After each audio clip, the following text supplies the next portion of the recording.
Welcome to People. I'm Shirley Lin. Today my guest is Ambassador Leonard Chao, who was the former ambassador to the Kingdom of Swaziland. Well, let's welcome Ambassador Leonard Chao. Thank you, Shirley. It's my pleasure to be on this program. All right, it's good to have you here. Thank you. Well, first of all, how did you get interested in foreign diplomacy? Is that what you studied? Well, no, I was major in law when I graduated from National Taiwan University. And joining the Foreign Service was, as a matter of fact, not my first choice. Yeah. The accidental, arrangement, because I used to be interested in the work of fine art. Oh, and okay. when I completed my army service, which was compulsory, Yeah. and my original plan was to go to the United States for advanced studies in the law degree. Right. And I was admitted to a law school in the U.S.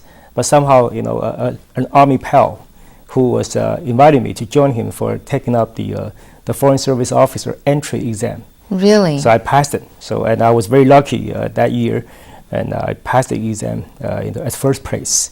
Wow. And I joined the FSI. So that was, What about your friend? Did he make it? He did not, unfortunately. Maybe so. I think it might be a mistake then. It was God's plan. Well, no, thank you. Okay. So then what happened from there? I mean, you passed the exam. What was the next step? Well, I joined the MOFA, Ministry of Foreign Affairs. Right away. Okay. After I finished the 6 month training.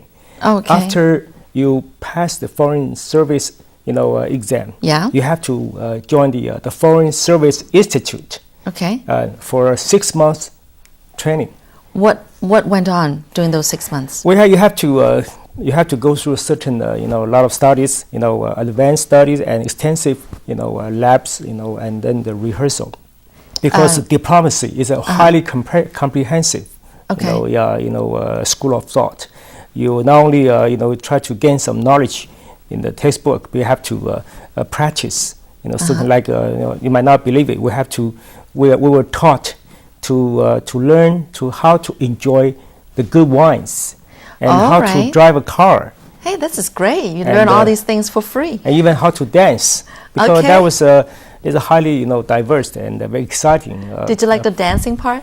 Well, I was I was very interested in dancing before I joined the Foreign Service. Oh, that But helped. after FSI training, I came into the MOFA, the workforce. My first job was in the Beimei North American Affairs Department. Right. And that was in October 1978 to be exact.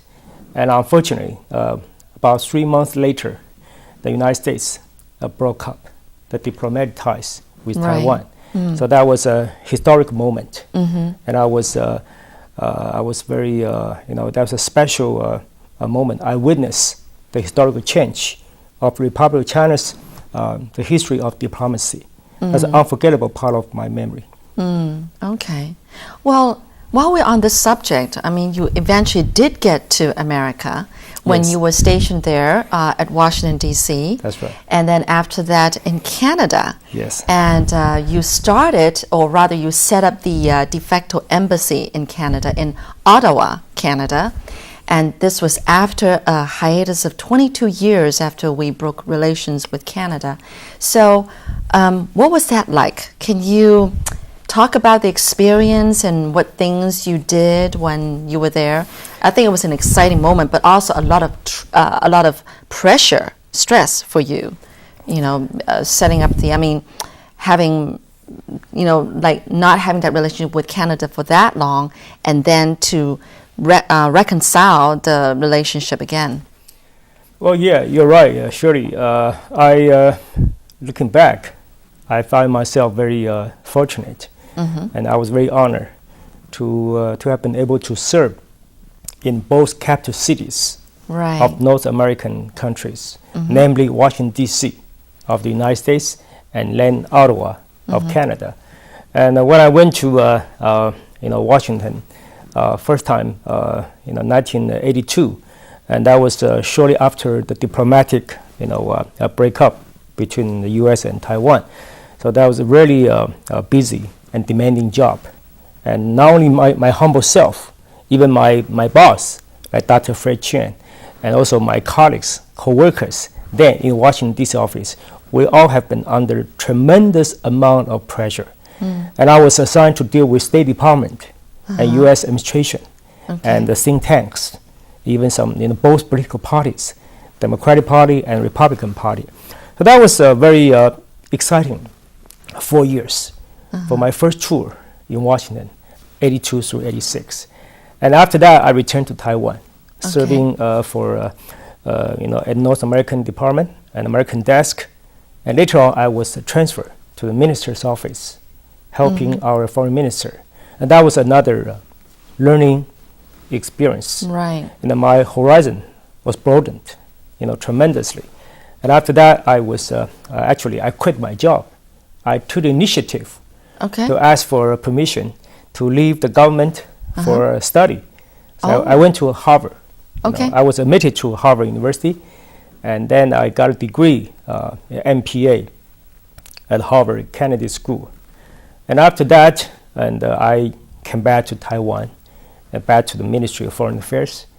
Then shortly after, I was assigned to go back to North America, but not Washington, D.C., to Canada, as you mentioned, under the assignment of setting up our so-called TICO office, which you call the de facto embassy per se.